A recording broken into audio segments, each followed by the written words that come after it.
તો hello friends, આ વિડીયોમાં આપણે શું જોવાના છે તો કે ભારતના બંધારણનો ભાગ 1.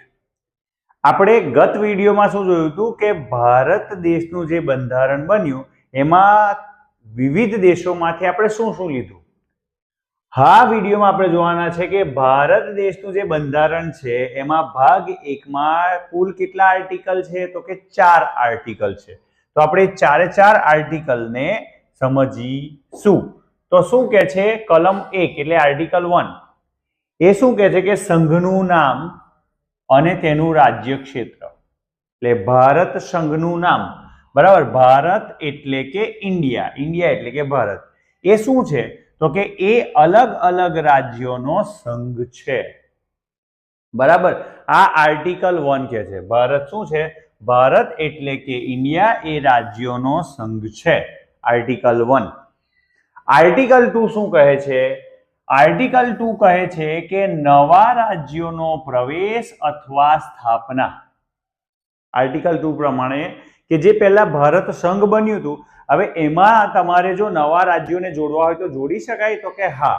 આપણે 1975માં યાદ કરો, સિક્કિમને રાજ્ય તરીકે તમે ભારત દેશમાં જોડી દીધું હતું.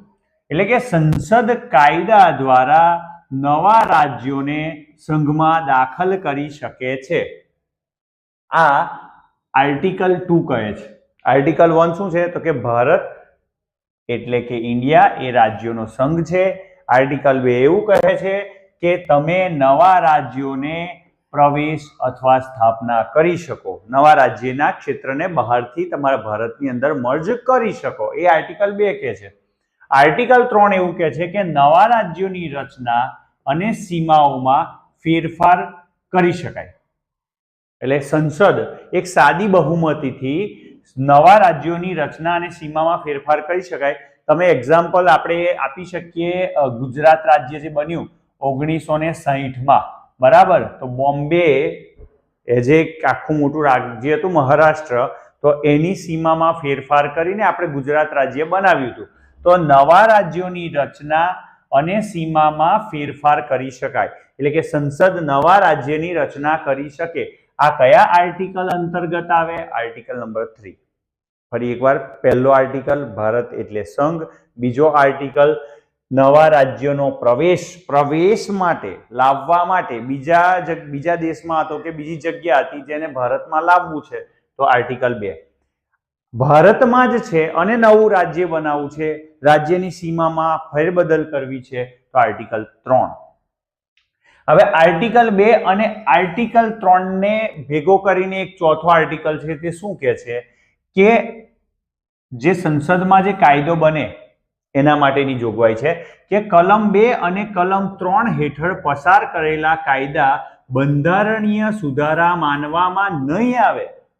એટલે જે પણ તમે રાજ્ય બનાવો અથવા બીજી જમીનને ભારત સાથે જોડી અને એનું રાજ્ય બનાવો, એ બંધારણીય સુધારા ક્યારેય નથી, એવું આર્ટિકલ 4 કહે છે.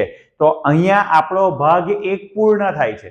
તો તમે એકદમ ઇઝીલી યાદ રાખી શકો. પહેલું શું તો કે ભારત દેશ એઝ એ સંઘ, એમાં આવતા રાજ્યો એ ભારત સંઘનો જ એક ભાગ છે.